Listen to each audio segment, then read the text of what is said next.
Hey Connor, what's up? Not much. How are you doing, Mary? I'm good. How was your weekend? It's pretty awesome. Went to the Govan Street Market. What did you do? I went to the SGA BJ Novak show. It was really fun. I got to meet him afterwards and got a great picture with him. That's awesome. I'm not really an Office fan, but I got some really tasty fruit and made some awesome smoothies. That sounds so great. Okay, well, I'll see you later. See you later, Mary.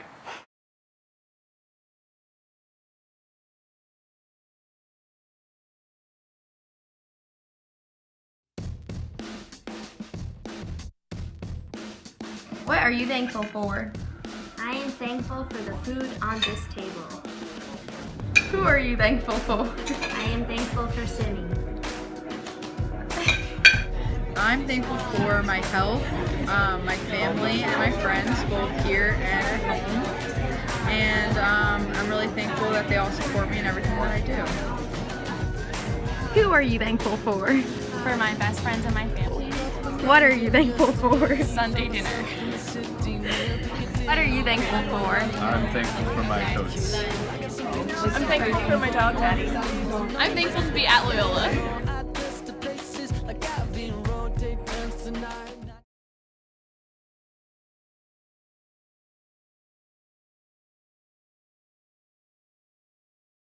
Good evening. I'm Mary Del Plato, and this is Chatting with Cynthia. Hi, Cynthia. Hi. Thank you so much for agreeing to come tonight and do a little interview with our class. So, Doc Chris didn't give us too much information, basically just your name and who you work for. But can you tell us what exactly do you do?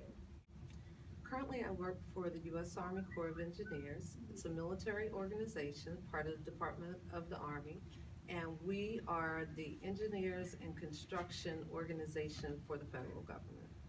And I work in government affairs for that organization. So I work with political leaders. Okay, so what does your job entail? Do you write emails all day? Do you write proposals? Like, what does a day for you look like? Today was a heavy meeting day, but it's a day of dealing with issues and concerns that may come up from political leaders, from federal all the way to county, state, local leaders. It involves, I would call it issue management. So we have a number of projects because we work for 6 states. So we have projects in Maryland, DC, Pennsylvania, West Virginia, and New York. So we may get a call from anyone in those states asking about asking about a project, and they're asking for a number of reasons. We're in the federal funding cycle, so we are talking about appropriations. We talk about authorization, which is what gives us the right to do work for different states and for different organizations.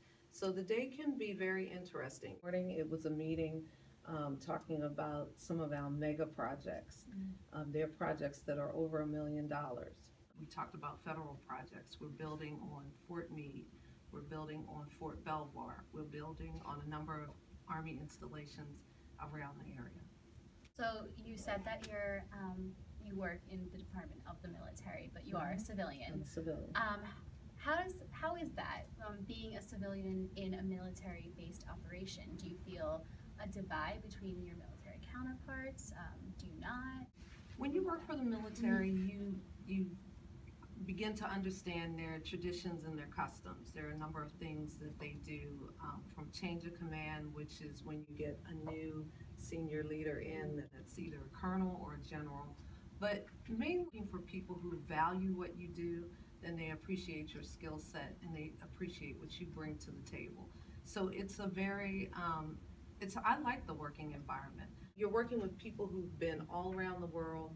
You're working with people who have had experiences that you may not have had. In this day and age, most of the people that you work with in the military, they've been in combat in Iraq and Afghanistan. So they bring a whole new flavor to the work environment. So did you always envision yourself working in the Department of Corps of Engineering, or? No. When I graduated, I was going to work in television production.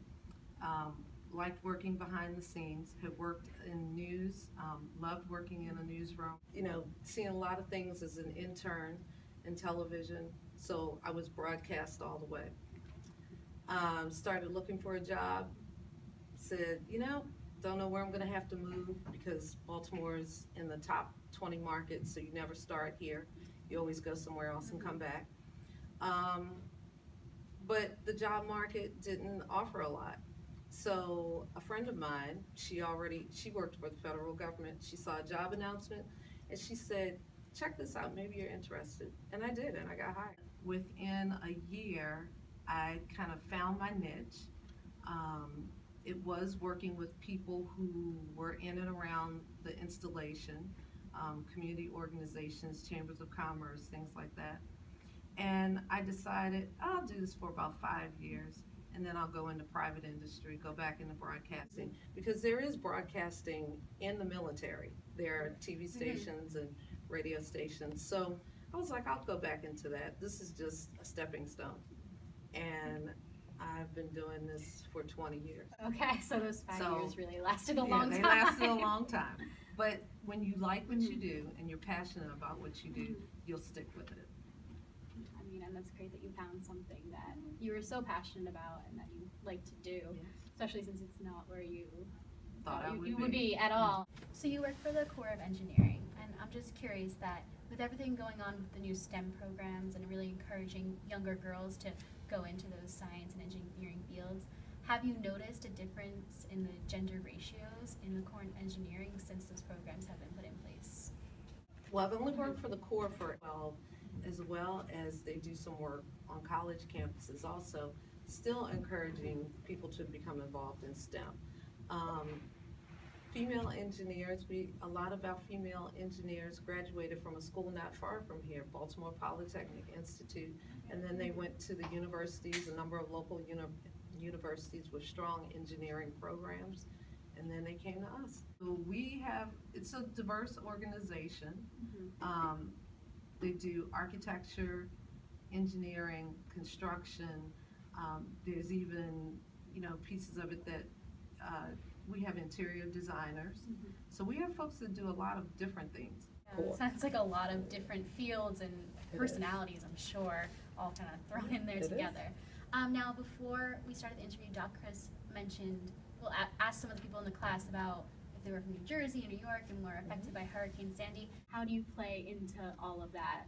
Hurricane Sandy was a big project for the Corps of Engineers all over. Corps of Engineers is a worldwide organization. Our commander actually went to New York to help with what they call dewatering. So the tunnels in New York were flooded. So the Corps of Engineers has folks who come in and they know how to pump the water out of those tunnels so that the subway could start running again and people could get back on track. As far as the Jersey Shore, we have responsibility for rebuilding the shore. And folks who had houses that were pretty much demolished by the storm, for lack of a better way to put it, we go in and we work with them and FEMA, create a partnership to help get people back on track. So it may be that FEMA comes in and the person says, I'm not gonna go through this again, I don't wanna live here. FEMA will come in, they'll buy out the property, and then they'll move, then the family will move somewhere else. But we also have a skill set where you can have your home flood, they call it flood proofing. So now some houses that probably stayed in that location are now sitting up higher so that they are not subject to flooding if we have a similar storm. Yeah, I live in New Jersey, so I've noticed Right. that Houses built up. everything's much higher Yes. now. That's construction work to hopefully, they call it mitigating against that happening again. So That's really interesting. Thank you so much for coming with us. you're welcome. I just want to thank the audience so much for watching our program here tonight. Thank you to Cynthia Lyles Quinn for being willing to do an interview with our class. Join us next week at Chatting With to hear our interview with Crystal Elbass.